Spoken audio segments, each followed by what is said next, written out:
2 साल से व्यापारी बिल्कुल पिटा हुआ सा है। साल 2025 में अपर साइड में धनिया के अंदर में 15 से 20% ये तेजी आपके अप्रैल तक में मांग कुछ भी बोला अच्छा नहीं है। आप लोगों को क्या लगता है कि क्या वायदा कारोबार धनिया के पीछे तेजी ना आने की वजह है? हेजिंग टूल होना बहुत जरूरी है। तेजी के लिए क्या है, आदमी ज्यादा तेजी बोलने में क्या डर रहा है। इसको कहते हैं पर मैं इसको मानता नहीं। राजस्थान से ज्यादा स्थिति खराब है गुजरात। गर्मी जो है एक अहम रोल प्ले करेगी और मौसम विभाग का भी ये मानना है, क्योंकि मौसम विभाग ने चिंता जता दी है गर्मी को लेकर कि आगे मौसम जो है वो शुष्क रह सकता है। और साल ये जो जनवरी का महीना था 2025 में बताया जा रहा है कि 1901 के बाद सबसे गर्म महीना ये रहा है।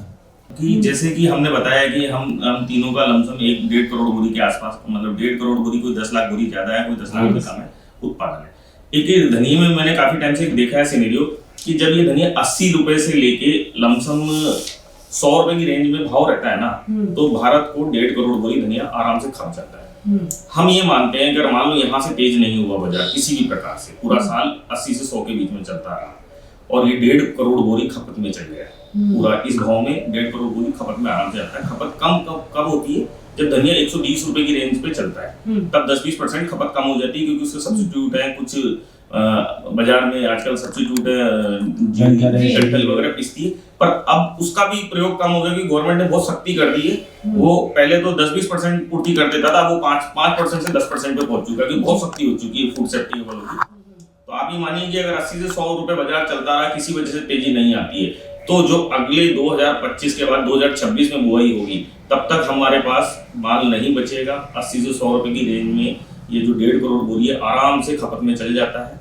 और फिर जब माल नहीं बचेगा तो नेक्स्ट कैरी फॉरवर्ड बहुत नेग्लिजिबल जाएगा। फिर कहीं ना कहीं प्रोडक्शन वो बड़ी तेजी का मैडम वो स्थिति, अगर मान लो ये तेजी नहीं बनती यहाँ से और लेट बनती है, तो वो बड़ी तेजी का कारण बनेगी। उसमें मैं दिलीप जी के साथ सहमत हूँ कि फिर अगर भाव रेंज बाउंड चलता रहा 80, 90, 100, तो नेक्स्ट ईयर की बुआई से पहले, नेक्स्ट बुआई के 2-3 महीने पहले बड़ी तेजी का कारण। जीरा 700 रुपए किलो बिकने के बाद भी 5 से 7 लाख कट्टे कैरी फॉरवर्ड गए हैं, तो वो धनिया के अंदर भी होगा। लहसन 500 रुपए किलो बिकने के बाद भी आज भी लहसन 50 रुपए किलो बिक रहा है, जो किसानों का 500 बिका था वो 50 में अभी बिक रहा है। तो ये कैरी फॉरवर्ड तो किसी भाव में जाएगा ही जाएगा। तो धनिया तो ऐसा आइटम है जो 50 लाख बोरी में से 20 लाख बोरी, तो अगर 100 रुपए धनिया नहीं बिका तो कैरी फॉरवर्ड जाना ही जाना है। तो आप मान के चलो 1 करोड़ 40 लाख बोरी अवेलेबल है और 1 करोड़ 40-50 लाख की खपत है, तो धनिया की बैलेंस शीट तो पूरी टाइट है। फर्क ये पड़ता है कि अब जो 50 लाख बोरी माल है वो इन लोगों के हाथ में, जिन्होंने 2 साल तक रुका तो तीसरे साल भी रोकेंगे। अगर वो माल दबा रहा तो कहीं ना कहीं एक बार डिमांड के साथ में उस कमी को पूरी करने के लिए बाजारों को यहाँ से 10-15-20 रुपए किलो का तेज होना पड़ेगा, और वहीं से एक बार 10-20-25 रुपए किलो की तेजी पक्के आराम से बन जाएगी। यानी ओवरऑल देखा जाए तो आप तीनों का मत ये है कि मंदी तो देखिए धनिया में यहाँ से है नहीं। तेजी है 15 से 20 रुपए। अब देखिए बाकी सबकी निगाहें मौसम पर है, क्योंकि मौसम बहुत कुछ तय करेगा। अभी हम कुछ नहीं कह सकते पूरा डिटेल में कि एक्चुअल में क्या रहेगा जब तक मौसम साथ नहीं देगा, क्योंकि अभी जो स्थिति राजस्थान की स्पेशली देखने को मिल रही है, तो गर्मी राजस्थान से ज्यादा स्थिति खराब है गुजरात की जी। गुजरात में भी 35 टेम्परेचर है और आने वाले दिनों में 39 के आसपास वो टेम्परेचर पहुंचने वाला है। और उस 39 टेम्परेचर के अंदर धनिया सर्वाइव करना बहुत मुश्किल है। अभी उस धनिया को निकलने में 1 महीना बाकी है और 5 दिन बाद वहाँ पे इस तरह की गर्मी होने वाली है। अभी वहाँ पे कूलर, पंखे और एसी चालू हो चुके हैं, तो धनिया इस गर्मी के अंदर सर्वाइव नहीं कर सकता है। तो सबसे ज्यादा तो तकलीफ धनिया की गुजरात में ही है। वहाँ के ही व्यापारियों का कहना है कि गुजरात के अंदर उतारा अच्छा आएगा, लेकिन वहाँ गुजरात के व्यापारी जो है वो खेत पे जाकर के जब देखेंगे ना, तो उनको उसका असली पता पड़ेगा कि वहाँ क्या स्थिति। जिन लोगों ने कपास को काट करके धनिया की बुआई की है, उस जगह पे लगभग 3 बोरी 4 बोरी का उतारा भी आ जाए तो बहुत बड़ी बात है इस गर्मी के अंदर। तो एक बड़ी डिमांड निकलेगी। अब मेरा आप सबसे एक आखिरी सवाल रहेगा कि साल 2025 में, देखिए हम टू द पॉइंट बात करेंगे। अभी देखिए आंकड़ों पर बहुत कुछ डिपेंड करेगा, लेकिन जो अभी की स्थिति है यहाँ से हम जो एनालिसिस कर पा रहे हैं, ऐसे में क्या लगता है कि साल 2025 में अपर साइड में धनिया कितना? वो भाव बोलना मैडम बिल्कुल एकदम कैमरे के सामने बाद में कारण बनता है। मैं आपको क्लियर, मेरा जो मन है, मैं यहाँ से लेके 2025 के एंड तक धनिया अपनी हैसियत के अनुसार लेके चलना चाहता हूँ। और मेरा अगर पर्सनली ओपिनियन माने तो भाव का कुछ भी बोलना अच्छा नहीं है, पर लेकिन धनिया लेके चलना चाहिए, धनिया बेच के नहीं चलना चाहिए। धनिया 80 रुपए किलो का धनिया आज हमें मिल रहा है। ये निश्चित रूप से आज पैसे दे, अगर आज नहीं देता है तो ईयर एंड में सबसे ज्यादा पैसे देगा। जी, यानी कि आज अब धनिया में अगर हम निवेश करते हैं तो उसमें मुनाफा बिल्कुल। होना तय है। आपको क्या लगता है कि बॉटम रेंज क्या और ऊपर की रेंज? मैडम बॉटम का तो पता लग जाता है, ऊपर रेंज का अपन कह नहीं सकते, क्योंकि धनिया का सबसे बड़ा ड्रॉबैक क्या है, अपने यहाँ हार्वेस्टिंग होती है, फॉरेन में सीडिंग होती है। जी 15 मार्च से लेकर 30 अप्रैल तक सभी जगह सीडिंग होती है। यहाँ पर अगर धनिया 100+ हो जाता है तो वहां पर सीडिंग बढ़ जाती है। जी। फिर दूसरा क्या होता है कि अपने जून में सीजन खत्म होता है और जुलाई में इंपोर्ट आ जाता है। तो ये जो चीज है इसके अंदर प्राइस वहां पर अपन 15-20 अप्रैल बाद या उसके बाद लेकिन अभी जो स्थिति बन रही है इस स्थिति अभी के के हिसाब से हिसाब बॉटम से क्या? बॉटम तो देखो मैं 80 रुपए जीएसटी पेड का बॉटम मानता हूँ फिजिकल, और इसमें 5% प्लस माइनस, बाकी इसके अंदर में 15 से 20% की तेजी आपके अप्रैल तक मैं मानता हूँ। 15 मार्च से 15-20 अप्रैल तक 15 से 20% की तेजी मानता हूँ। अगर यहाँ बड़ी तेजी आती है तो आगे फिर तेजी खत्म हो जाती है। जी बिल्कुल। और आपको क्या लगता है बॉटम क्या? मैम बॉटम की बात करें तो मुझे ऐसा लग रहा है कि आज की तारीख में मंडियों के अंदर पुराना जो बादामी माल है यहाँ पे मंडियों में लगभग 600-700 बिक रहा है।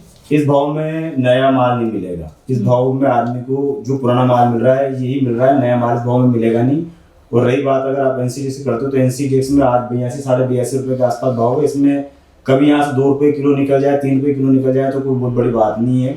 अगर अपन बात करते हैं हाई की कि क्या इसका हाई बनेगा, तो क्या है कि 2 साल से व्यापारी बिल्कुल पिटा हुआ सा है। तो एक बार तेजी के लिए हर आदमी यानी थोड़ी सी बोलने तेजी आएगी तो वहां से और ऊपर मार्केट जाता हुआ फिर दिखाई नहीं, तेजी के लिए क्या है आदमी ज्यादा तेजी बोलने में क्या डर रहा है जी। लेकिन मुझे सच बताऊं तो मुझे ऐसा लग रहा है कि पिछले जो धनिये के जो 2-3 साल पहले जो धनिये के 2022 में जो हाई बने थे, इस साल अगर 90 रुपए के आसपास अगर धनिया कुछ दिन टिक जाता है तो यहाँ से वो 140-130 जो भी उसका हाई भाव होगा वो एक बार भाव टेस्ट अब एक आखिरी सवाल, क्योंकि वायदा कारोबार की आपने जैसे बात की तो वायदा कारोबार को लेकर भी सभी व्यापारी के अपने अपने मत है। तो आप लोगों को क्या लगता है कि क्या वायदा कारोबार धनिये के पीछे तेजी ना आने की वजह है?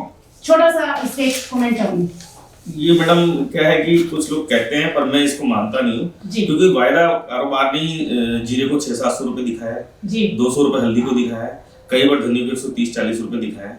तो मैं नहीं मानता इसमें फिजिकल में माल भी लगता है, जिसको लेना है उसको डिलीवरी भी मिलती है। यानी वायदा कारोबार आपको मेरी नजर में गलत है, मैं बिल्कुल गलत नहीं। आपका क्या कहना है? मैडम तेजी और मंदी सप्लाई डिमांड पे आती है जी, चाहे वायदा हो चाहे फिजिकल हो जी। सोयाबीन वायदे में था, आज नहीं है, 40 रुपए मंडी बिक रही है जी जी, उसका बुरा हाल है। उसका बुरा हाल है। मेन एक चीज है कि अपन इतने बड़े देश में बैठे हैं जहाँ अपना प्रोडक्शन कंजप्शन इतना बड़ा कंजप्शन प्रोडक्शन है, तो एग्री कम्युनिटी के अंदर हेजिंग टूल होना बहुत जरूरी है जी। अब उसको कोई बुरा मानता है, कोई अच्छा मानता है। आपको क्या लगता है? मैं तो उस हेजिंग टूल होना बहुत जरूरी है जी, आपके साथ क्योंकि आउट होने के लिए अगर आपके पास हेजिंग टूल है तो आप 10 मिनट में आउट हो सकते हो। जी बिल्कुल। और आपको क्या लगता है वायदा कारोबार कितना जिम्मेदार? मैम वायदा कारोबार की बात करें तो वायदा कारोबार अप्रत्यक्ष तेजी और अप्रत्यक्ष मंदी को जन्म देता है। दोनों को पैदा करता है। धनिये को 130 रुपए अगर एनसीडीएक्स में धनिया ना हो तो 130 रुपए धनिया कभी नहीं बिक सकता जी। और धनिया 40 रुपए बिका, 42 रुपए बिका था एनसीडीएक्स में है, इसलिए एक बार 42 रुपए भी धनिया में 17-18 में बहुत देखने को मिले। वो सिर्फ उसका कारण एनसीडीएक्स ही है। अगर आप एनसीडीएक्स की बात करो तो एनसीडीएक्स एक ऐसा माध्यम है जहां पे आप माल फिजिकल में ले भी सकते हो और बेच भी सकते हो, और एनसीडीएक्स में ब्याज बदला करने वालों को पूरे साल में बहुत अच्छा रिटर्न मिलता है। तो एनसीडीएक्स 10 लाख बोरी 5 लाख बोरी माल को अपने मतलब खा जाता है एक तरह से देखा जाए तो उसके कारण से क्या एक अच्छी तेजी और अच्छी मंदी ये एनसीडीएक्स में उसी कारण से बनती है, क्योंकि यानी आपकी नजर में एनसीडीएक्स में कारोबार जो है वो बिल्कुल सही है और ट्रांसपेरेंसी है कारोबार में। धनिये के व्यापार में तो ट्रांसपेरेंसी इसलिए है कि आप अगर उसमें अगर धनिया 130 हो जाता है और वहां पे आप अगर डिलीवरी देना चाहते हो तो आप उसमें दे सकते हो। क्वालिटी का कोई इशू नहीं है। नहीं, यहाँ राजस्थान के अंदर तो क्वालिटी का कोई इशू नहीं है।